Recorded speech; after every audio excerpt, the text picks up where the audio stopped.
जी, मेरा सवाल ये है कि हम ये कैसे मान लें कि कुरान सच्ची किताब है। कुरान दो तरह की बात करता है।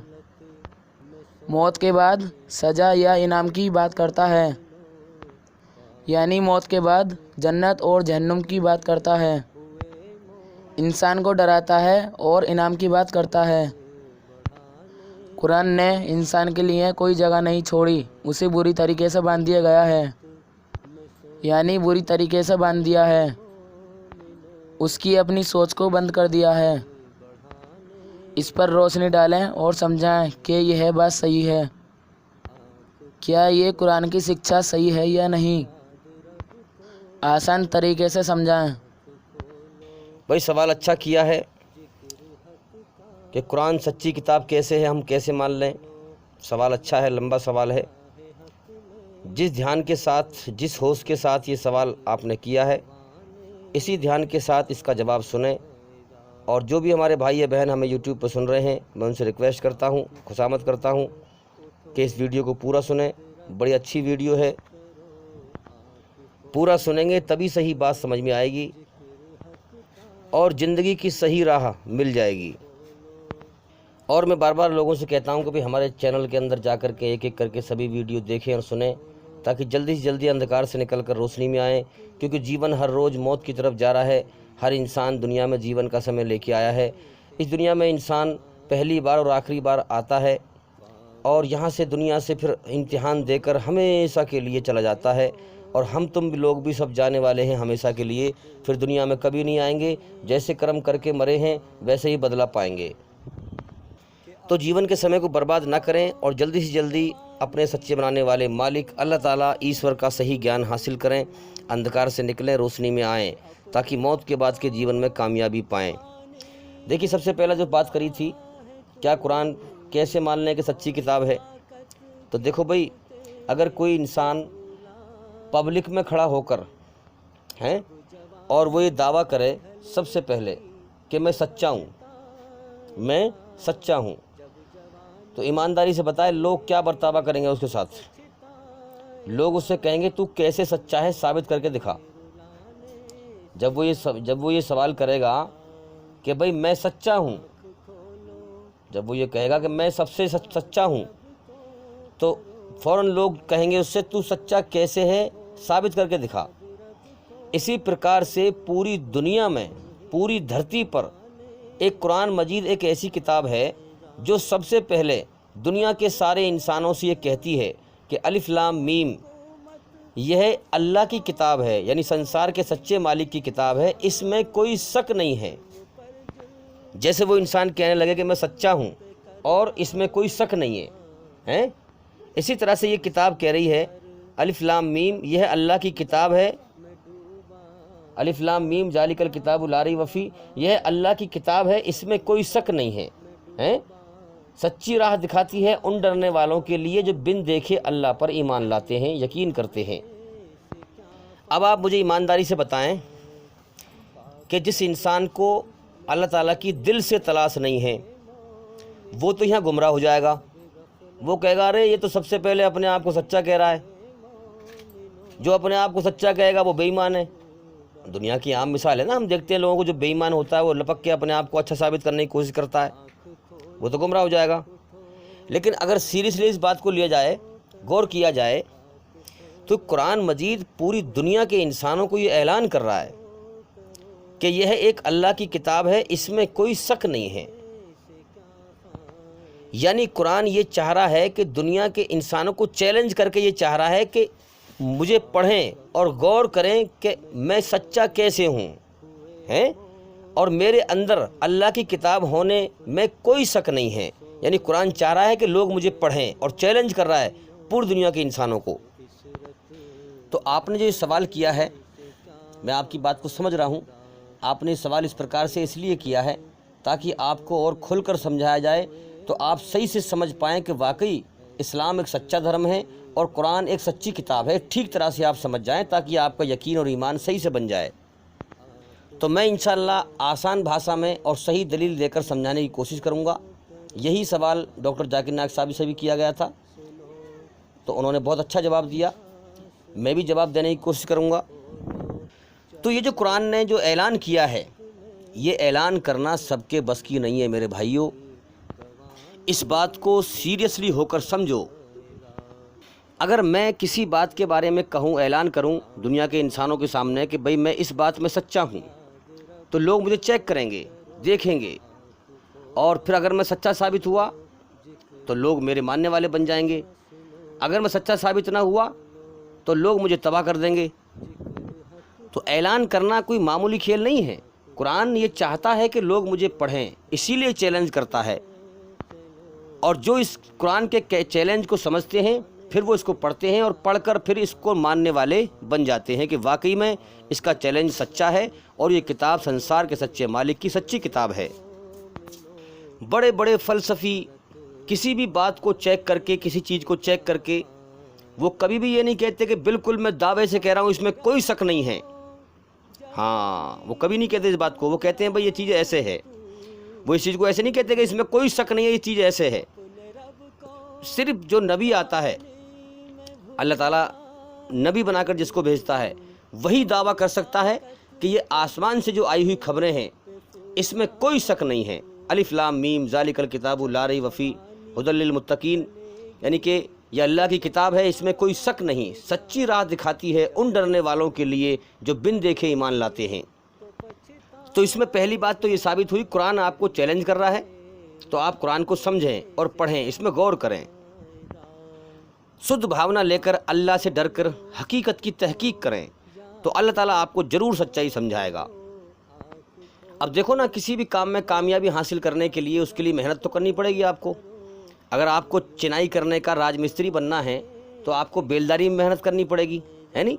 आपको सीखना पड़ेगा, मेहनत करनी पड़ेगी, तब जाके आप कामयाब हो पाएंगे। इसी प्रकार से आपको अल्लाह को पाने के लिए आपको ज्ञान हासिल करना पड़ेगा, कुरान मजीद को पढ़ना पड़ेगा, समझना पड़ेगा। कुरान मजीद ही नहीं बल्कि जितने भी धर्म हैं उन सब का ज्ञान हासिल करें, तब आपको मालूम पड़ेगा कि सच्चा धर्म कौन सा है। अपने बनाने वाले सच्चे मालिक अल्लाह की खोज में तकलीफ़ उठाएं, धक्के खाएं, तब आपको मालूम होगा कि वाकई में जो है, तब आप समझेंगे कि वाकई में सच्चा धर्म कौन सा है। अगर 10 दुकानें हैं और उसमें से एक दुकान असली है और 9 दुकान नकली हैं, तो आपको सारी 10 दुकानें चेक करनी पड़ेंगी, तब आपको पता चलेगा कि कौन सी असली दुकान है, कौन सी दुकान पर असली सामान मिलता है, तब आपको मालूम होगा। अगर आप चेक नहीं करेंगे तो धोखा खाएंगे। अब आइए दूसरे सवाल की तरफ चलते हैं। जो आपने किया है उसका जवाब भी कुरान ही से देंगे, और कुरान से आप समझना कि वाकई में कुरान सच्ची किताब है या नहीं। आपने कहा था कि कुरान 2 तरह की बात करता है, या तो इंसान को डराता है, हैं? हाँ, डराता है और जन्नत की बात करता है या जहन्नुम की बात करता है, डराता है या इनाम की बात करता है, सज़ा या जजा की बात करता है मरने के बाद। आपने कहा था कि इंसान के लिए कुरान ने कोई जगह नहीं छोड़ी है, उसे बुरी तरह बांध दिया गया है, उसकी अपनी सोच को बंद कर दिया गया है। तो मैं आपसे पूछता हूँ कि कुरान 2 तरह की बात करता है, ठीक है, अच्छाई पर चलाने की बात करता है, बुराई से बचाने की बात करता है, तो आपकी सोच क्या है फिर तीसरी? आप अच्छाई बुराई के रास्ते से हटकर तीसरे कौन से रास्ते पर चलना चाहते हैं आप? तीसरा रास्ता कोई है ही नहीं। और साफ साफ कहें कि भाई आपको सच्चाई और अच्छाई के रास्ते पर चलने में तकलीफ़ होती है, आप पसंद नहीं करते, आप बुराई पर चलना चाहते हैं, बुराई के मज़े लेना चाहते हैं, आज़ादी का जीवन चाहते हैं। यानी आपका कहने का मतलब ये है कि आपके माँ बाप ने आपको पाल पोस के बड़ा किया, अब जब आप बड़े हो गए तो अब आप माँ बाप की कैद से बाहर निकलना चाहते हैं, उनकी बात को नहीं मानना चाहते हैं, उनके एहसान को, माँ बाप के एहसान को आप भुला देना चाहते हैं, उनकी नाकदरी करना चाहते हैं, नाशुक्री करना चाहते हैं। माँ बाप कह रहे हैं बेटा अच्छाई पे चलो, बुराई से बचो, और हमारा कहना मानो, हम तुम्हारे भले के लिए कह रहे हैं। आपको लगता है कि मेरे माँ बाप मुझे बांध रहे हैं, मुझे कैद कर रहे हैं। आप उनके एहसान को भूलकर उनका कहना नहीं मानना चाहते, उनकी बात को नहीं मानना चाहते, आज़ाद रहना चाहते हैं। बिल्कुल ठीक इसी तरह से पहले तो इस बात पे गौर करें कि हमने माँ के पेट में खुद अपने शरीर के अंग नहीं बनाए, हमारा बनाने वाला एक मालिक है। जिसने हमें माँ के पेट में बनाया, यानी माँ को भी पता नहीं था। माँ जब बच्चा पेट में बनता है तो माँ को भी पता नहीं होता कि कब आँख बन रही है, कब नाक बन रही है, कब कान बन रहे हैं, कब पैर बन रहे हैं, कब हाथ बन रहे हैं, कब दिमाग बनना है, कब सर बनना है। माँ को भी पता नहीं चलता। तो कोई और है मालिक जिसने हमें बनाया है और जो इस कायनात को चला रहा है, जिसने हमारे माँ बाप को भी बनाया है। अब उसने हमें पत्थर की मूर्ति की तरह बना के नहीं छोड़ दिया दुनिया के अंदर, उसने बाकायदे हमारे अंदर अपनी रचना को रचा है। पत्थर की मूर्ति एक जगह जमी रहती है, ना वो बोल सके, ना वो देख सके, ना वो सुन सके, ना वो चल सके, ना वो फिर सके। लेकिन हम इंसान हैं, हम चलते भी हैं, फिरते भी हैं, हाथ से पकड़ते भी हैं, आँख से देखते भी हैं, कान से सुनते भी हैं, ज़बान से बोलते भी हैं, दिमाग से सोचते भी हैं। और हमारे बनाने वाले मालिक अल्लाह ताला ईश्वर की हमारे अंदर एक ज़बरदस्त बेहतरीन रचना रची हुई है। अब उस मालिक ने हमें दुनिया में जीवन देकर इसमें छोड़ दिया, अपनी रचना को हमारे अंदर रच दिया और जीवन जीने के सारे साधन धरती पे से मुहैया कर दिए। खाने के, पीने के, सोने के, बैठने के, उठने के, हर चीज़ की जो है हम देख रहे हैं, जो भी इंसान के पास सुविधाएं हैं, ये सब अल्लाह के दिए हुए साधन हैं और इंसान के अंदर अल्लाह की रचना है। और अल्लाह ने ज़िंदगी देकर इंसान के सामने जीवन जीने के दो रास्ते कर दिए हैं। दो रास्ते बिल्कुल साफ साफ दिखा दिए हैं, सच और झूठ। ईमानदार बन या बेईमान बन, अच्छाई पर चल या बुराई पर चल। बिल्कुल साफ साफ एक दो पहाड़ों की तरह दिखा दिए हैं कि दो पहाड़ जो ऊंचे होते हैं वो दूर से दिखाई देते हैं और दो रास्ते उन दो पहाड़ों पर जा रहे हैं, तो वो साफ साफ दिखाई दे रहे हैं कि भाई दो रास्ते दो पहाड़ों पर जा रहे हैं, साफ दिखाई दे रहे हैं। अच्छा, कोई ऐसा नहीं है कि जो छोटे मोटे दो रास्ते हों, दो रास्ते जो हैं वो निकल गए हों और वो फिर आगे जाके फिर गुम हो गए हों, पता ना किधर गए हैं दो रास्ते हैं। बल्कि ऐसा नहीं है, दो रास्ते अच्छाई बुराई के अल्लाह ताला ने, ईश्वर ने इंसान को दो पहाड़ों की तरह से दिखा दिए हैं साफ साफ कि ये अच्छाई का और ये बुराई का। यानी हर इंसान जानता है कि सच बोलना अच्छा काम है और झूठ बोलना बुरा काम है। अल्लाह ताला ने इंसान के अंदर ये बात रच दी है कि सच बोलना अच्छा काम है और झूठ बोलना बुरा काम है। जो लोग रात दिन झूठ बोलते हैं वो कभी भी इस बात को नहीं कहने वाले कि झूठ बोलना अच्छा काम है। वो दिल से यही कहेंगे झूठ बोलना गलत काम है और सच बोलना अच्छा काम है। यही अल्लाह की रचना है। जब अल्लाह ताला इसी रचना के एतबार से मौत के बाद हिसाब लेगा तो वहाँ पर कोई इंसान ये ना कह सकेगा अल्लाह से कि जी मुझे तो मालूम ही नहीं था कि सच बोलना अच्छा काम है, झूठ बोलना गलत काम है, मुझे तो मालूम नहीं था। अल्लाह ने हर इंसान को दुनिया में समझा दिया है। तो यही बात कुरान मजीद सिखाता है, बताता है। और जो हम दुनिया में इंसान के अंदर देख रहे हैं कि अच्छाई और बुराई का मादा है हर इंसान के अंदर, यही बात कुरान समझाता है। सूरह अद-दहर में कुरान मजीद के अंदर साफ साफ संसार का मालिक फरमाता है कि हमने इंसान के सामने दो रास्ते कर दिए हैं, चाहे वो हमारा एहसान माने या नाशुक्री करे, इनकार करे। अब देखो ना, दो मादे हैं इंसान के अंदर, अकड़ना और झुकना। सारी बुराइयां अकड़ने में से निकलती हैं, घमंड में से निकलती हैं। जो इंसान घमंड करेगा वही बुराई करेगा, जो इंसान अकड़ेगा वही बुराई करेगा। और सारी भलाइयाँ झुकने से निकलती हैं। जो इंसान झुकेगा अल्लाह के सामने, जो छोटा बन के रहेगा, वो बुराई में कदम नहीं बढ़ाएगा, वो बुराई से बचेगा। अब मैं आपसे पूछता हूँ कि जो इंसान घमंड करता है, अकड़ता है, वही बुराई करता है और वही इंसान धरती पर फसाद फैलाता है। अब मैं आपसे पूछता हूँ, क्या फसाद फैलाने वाला इंसान आपको अच्छा लगेगा? नहीं लगेगा ना अच्छा। इसी प्रकार से अल्लाह भी नहीं चाहता कि उसकी धरती पर कोई फसाद फैलाए और घमंड करे और अकड़े। क्यों? क्योंकि सारी तारीफ़ों का मालिक अल्लाह है। घमंड अल्लाह को अच्छा लगता है, ना कि गंदे पानी के कतरे से बने हुए इंसान को अच्छा लगता है जो कल परसों को मिट्टी मिलने वाला हो। घमंड उसके लिए अच्छा है जो मौत से पवित्र हो, जिसको मौत ना आए, और वो अल्लाह है। इंसान को तो कल परसों को मरना है, तो इसके लिए कोई घमंड अच्छा नहीं है। ये तो दुनिया का धोखे का नशा है इंसान को जो घमंड करता है। तो भाई याद रखें, अल्लाह ताला ने, हमारे बनाने वाले मालिक ने हमें जीवन देने के बाद हमें अपनी मन की मर्जी का बादशाह बना दिया है, छूट दे दी है फ्री विल, कर्म करने की। कि मेरे बंदे तू कुछ ना था, मैंने तुझे इंसान बनाया और तेरे लिए धरती का बिछौना बिछाया जिस पर तू चल रहा है, आसमान को छत बनाया है, ज़मीन में से तेरे लिए खाने पीने की चीज़ें पैदा कर दी, तेरे लिए सांस लेने के लिए हवाओं को चलाया, जानवरों को तेरा गुलाम बनाया, भैंसे को तू जो है हाँक रहा है, अपना काम ले रहा है, बैल से काम ले रहा है। मैंने सारा जहान बनाया तेरे लिए, तुझे बनाया अपने लिए, तो लिहाजा मैंने तुझे जीवन दिया, खिला रहा हूँ, पिला रहा हूँ, तेरे साथ एहसान किया। अब तेरे सामने दो रास्ते रख दिए हैं मैंने, अपनी अच्छाई में तेरे अंदर सुकून रख दिया है और बुराई से बेचैनी घबराहट रख दी है, और तुझे जीवन का समय दिया है और फ्री विल दिया है, छूट दी है, छूट दी है कि चाहे तू मेरा एहसान मान, मेरी तरफ ध्यान लगा, गौर कर मुझे किसने पैदा किया, क्यों पैदा किया, मुझसे चाहता क्या है, गौर करे, मेरी तलाश करे, मेरी खोज करे और मुझे राज़ी करे, मुझे राज़ी करके मर के आए। अगर तू मेरी तरफ गौर करके मेरा एहसान मान कर मुझे राज़ी करके आएगा तो मरने के बाद जन्नत में स्वर्ग का मेरा इनाम पाएगा, हमेशा का कामयाबी का जीवन पाएगा, इनाम का हकदार बन जाएगा।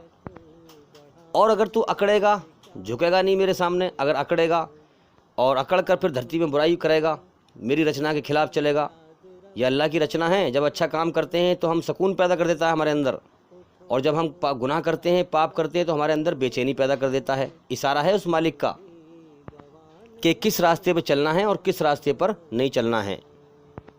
अगर तू मेरे एहसान को नहीं मानेगा और अकड़ेगा, घमंड करेगा और धरती पे फसाद फैलाएगा और अपने अंदर मेरी बनाई हुई रचना के खिलाफ चलेगा, जबकि मेरे संकेत आते हैं बार बार, जब तू पाप करता है तो मैं तेरे अंदर बेचैनी पैदा कर देता हूँ, इशारे करता हूँ, तो फिर भी बाज नहीं आएगा, जीवन का समय बर्बाद कर लेगा, तो मरने के बाद तू सज़ा का हकदार बन जाएगा। नरक की आग में, जहन्नुम की आग में हमेशा के लिए तबाह कर दिया जाएगा। तो आपने जो कहा था कि भाई कुरान जो है डराता है, जन्नत और जहन्नुम के बारे में बताता है, तो यही तो हर इंसान के अंदर ईश्वरीय रचना है, इसी रचना पर तो चलाता है कुरान। जो जालिम हैं, जो अकड़ रहे हैं, घमंड कर रहे हैं, धरती पे फसाद फैला रहे हैं, उनको कुरान डरा रहा है कि तुम्हारा मौत के बाद बहुत बुरा मंजर बनने वाला है, सुधर जाओ, डर जाओ अल्लाह से।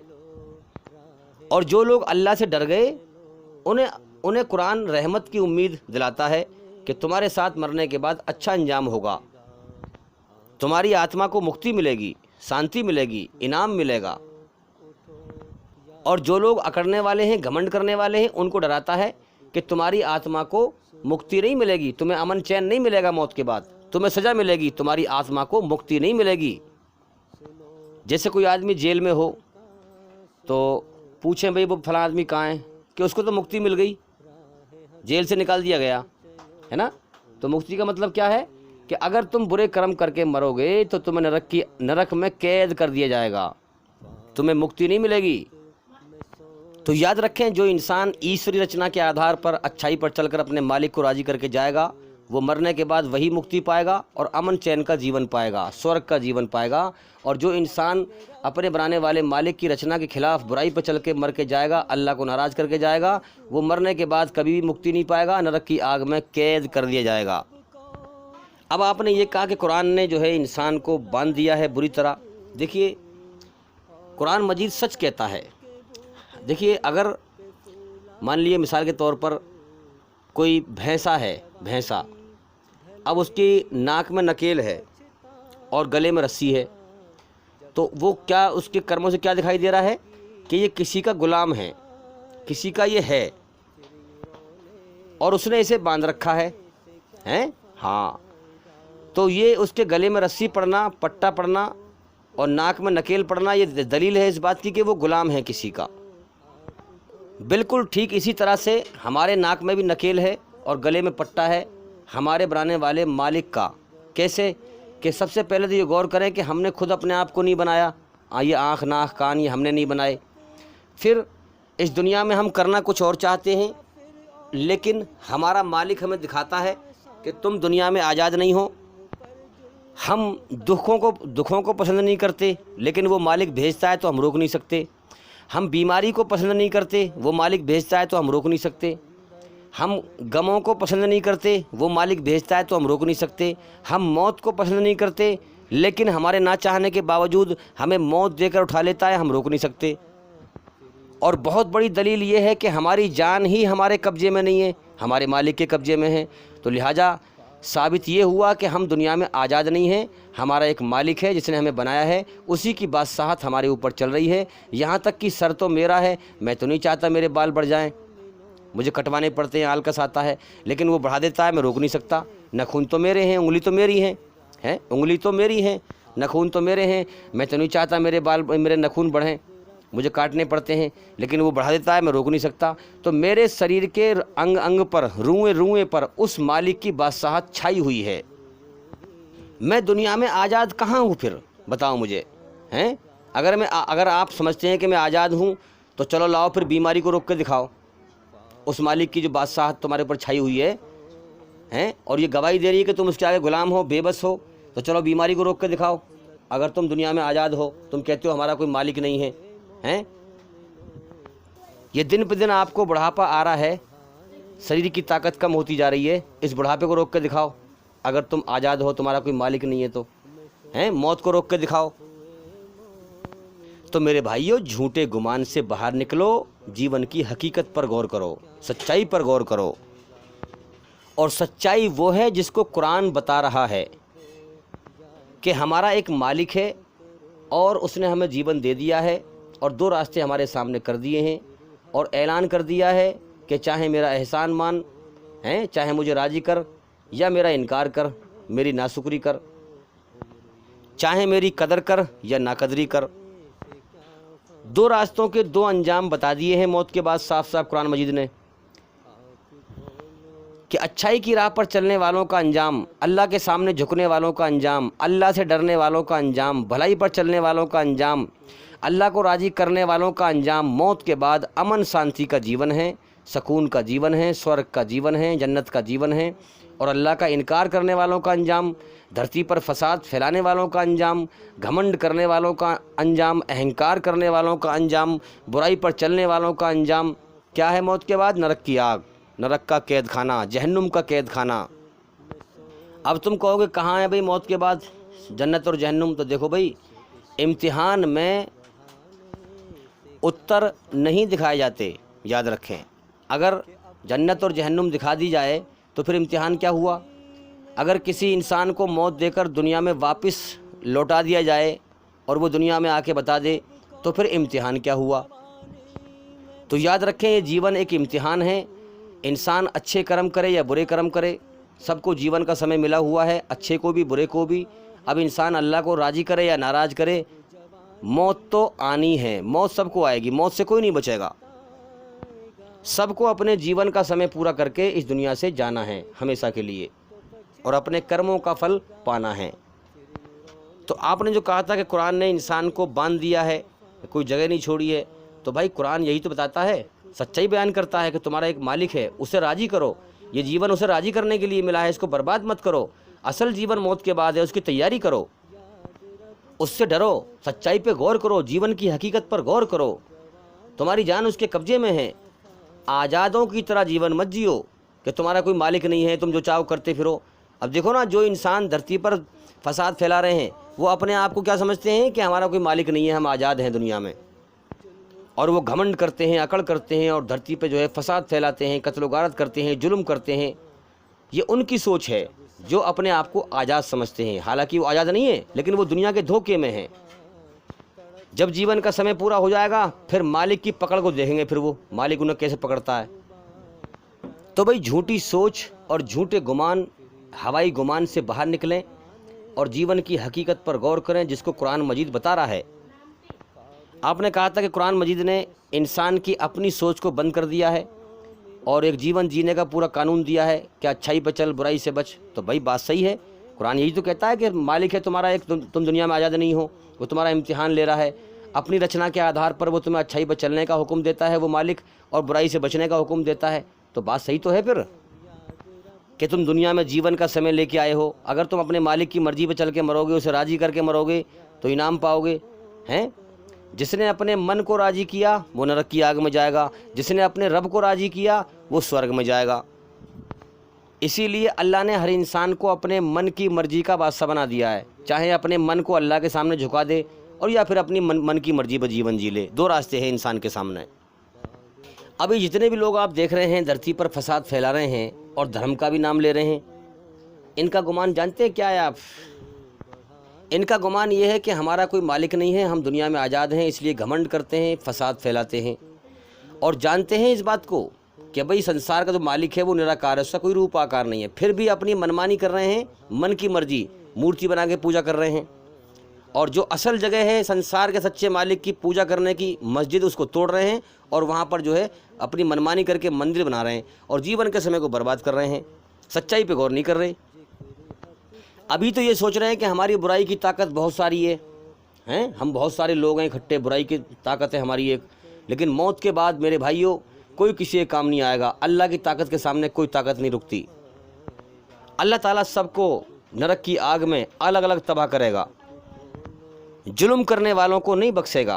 जो अल्लाह को नाराज़ करके मरे, अल्लाह के बंदों पर जुल्म किया, धरती पर फसाद फैलाया, जीवन का समय बर्बाद करके मर गए, वो नरक की आग में जाएंगे और सज़ा पाएंगे।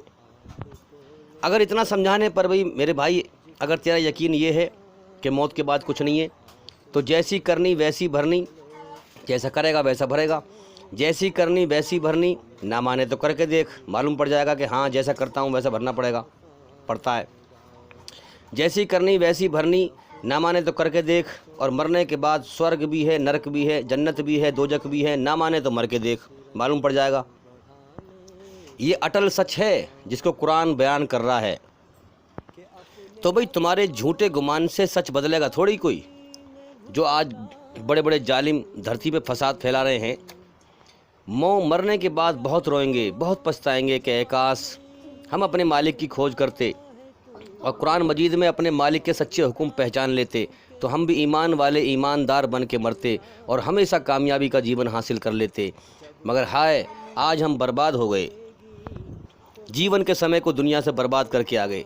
देखो भाई, अल्लाह ने सबको जीवन दिया है, जो चाहे बुराई पे चल के बर्बाद कर दे और जो चाहे अल्लाह को राज़ी करके कामयाब कर ले। जो चाहे अपने जीवन को शराब में डुबो के बर्बाद कर दे, शराब पी के बर्बाद कर दे, और जो चाहे नेकी करके कामयाब कर ले। अल्लाह ने सबको छूट दी है, सबको जीवन का समय दिया है। एक भाई ने मुझसे सवाल पूछा था कि भाई ये जो इस्लाम के नाम पर नफ़रत फैला रहे हैं, इस्लाम के ख़िलाफ़ नफ़रत फैला रहे हैं, ये कैसे हिंदू हैं, ये कैसे हिंदू लोग हैं जो नफ़रत फैला रहे हैं और इस्लाम को टारगेट कर रहे हैं।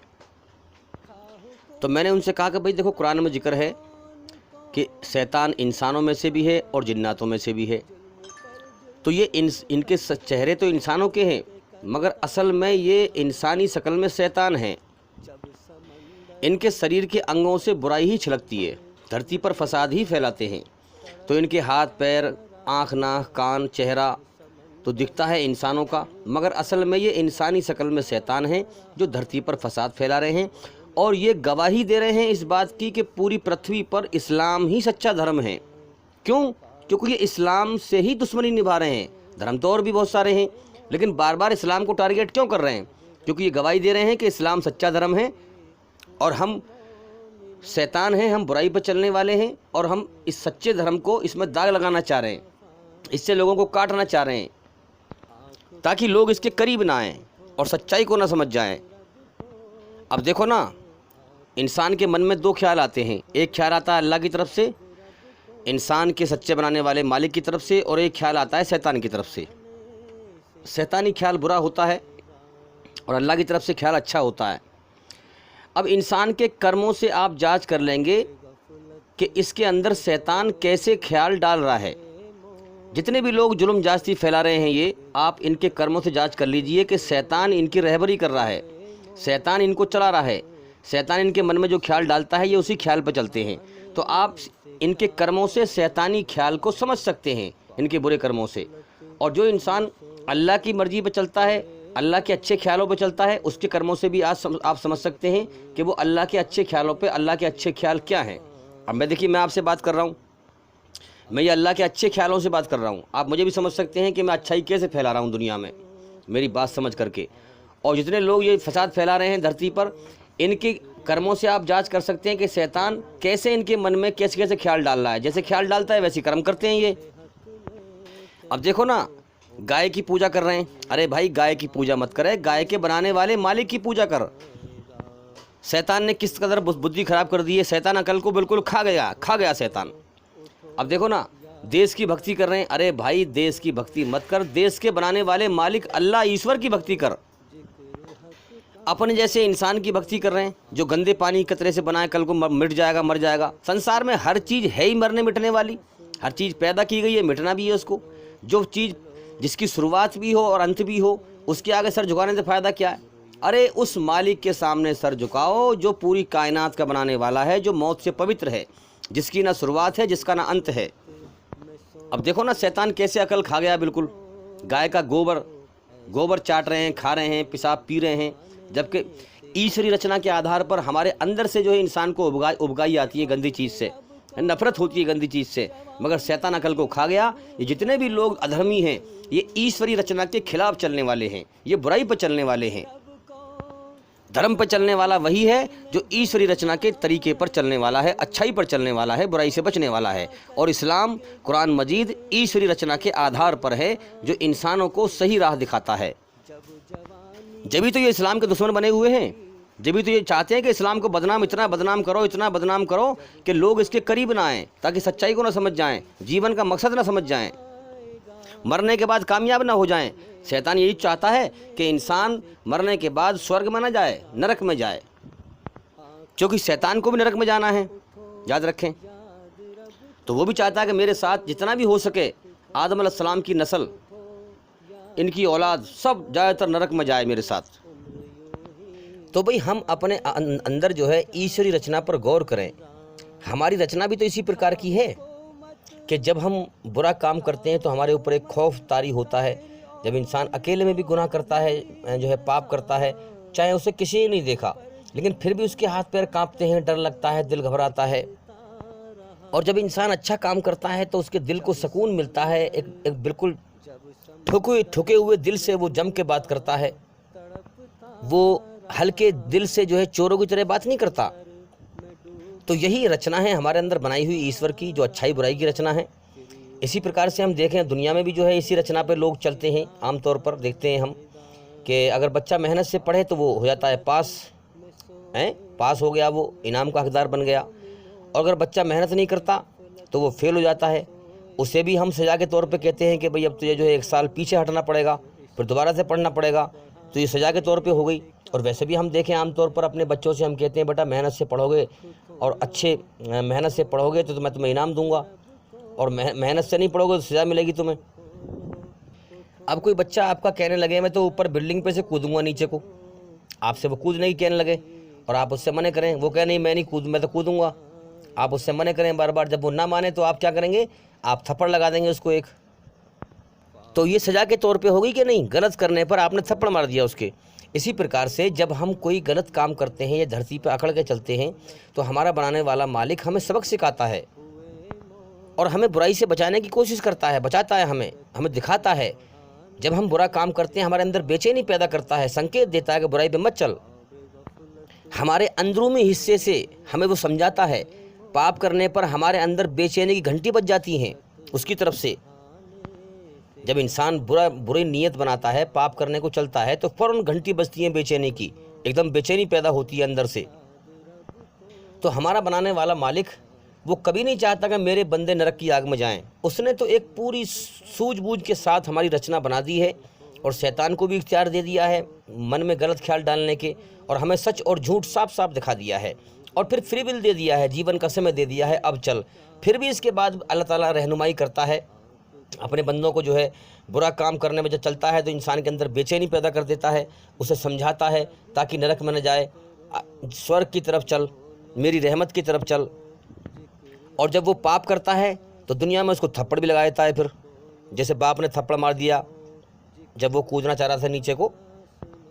हमने देखा कि जब बहुत से लोग जो हैं बाइक पर, मोटरसाइकिल पर रोड पर चलते हैं और बड़े इतराते हुए स्टाइल में चलते हैं मोटरसाइकिल पे, बड़े घमंड में इतराते हुए, तो अल्लाह ताला हम देखते हैं कि जो है वो कुछ आगे चले, फिर आगे चल के एक्सीडेंट हो गया।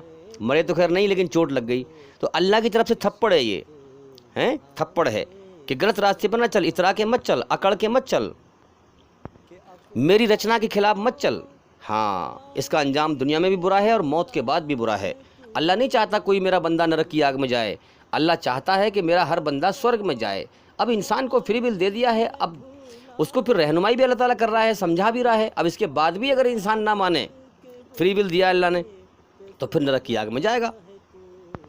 जैसे कोई बाप अपने बेटे को कहीं भेजे और उसको दो रास्ते बताए कि बेटा इस रास्ते पर चलना, इस रास्ते पर चल के तू मेरे पास जब लौट के आएगा, इतने समय के लिए मैं तुझे भेज रहा हूँ, या 10 साल के लिए या 5 साल के लिए कहीं तुझे भेज रहा हूँ मैं, तो इस रास्ते पर चल के आएगा तो मैं तुझे इनाम दूंगा, और इस रास्ते पर चल के आएगा तो तुझे सज़ा मिलेगी।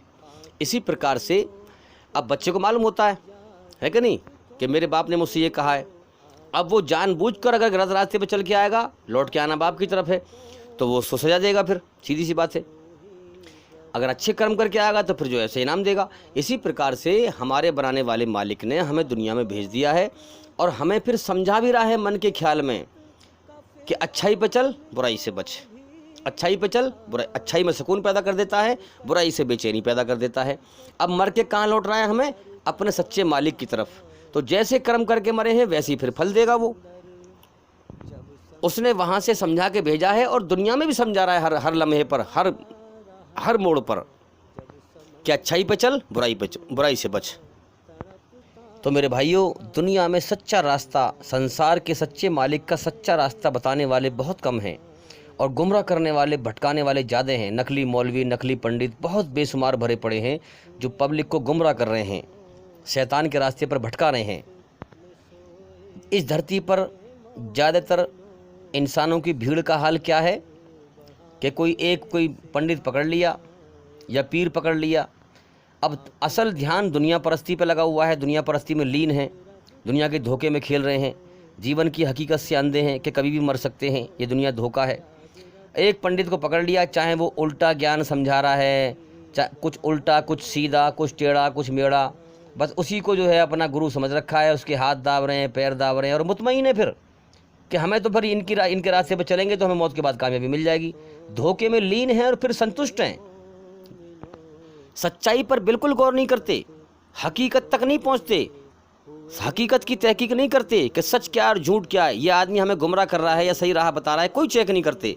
बस अंधे होकर अंधविश्वास में लगे रहते हैं, गुरु जी की सेवा करते रहते हैं, और असल ध्यान दुनिया पर लगा रहता है, दुनिया परस्ती में लगे रहते हैं। इसीलिए धरती पर ज़्यादातर लोग गुमराह हैं, क्योंकि शुद्ध भावना लेकर सच्चे मन से अल्लाह की खोज नहीं करते। तो भी मैं उम्मीद करता हूँ कि सवाल का जवाब हो गया, और भाई इंशाल्लाह ज़िंदगी रही, अगर अल्लाह ने चाहा, ईश्वर ने चाहा, ज़िंदगी रही तो फिर मुलाकात होगी। अस्सलाम वालेकुम वरहमतुल्लाहि वबरकातुहू। आप सभी सुनने वालों पर अल्लाह ताला की सलामती हो, ईश्वर की कृपा हो, दया हो।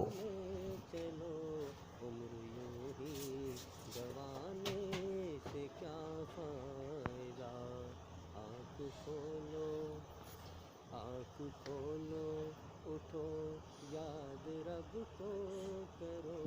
आँख खोलो, सुनो जिक्र हक का, सुनो। आँख खोलो, सुनो जिक्र हक का, सुनो। आँख खोलो, चलो।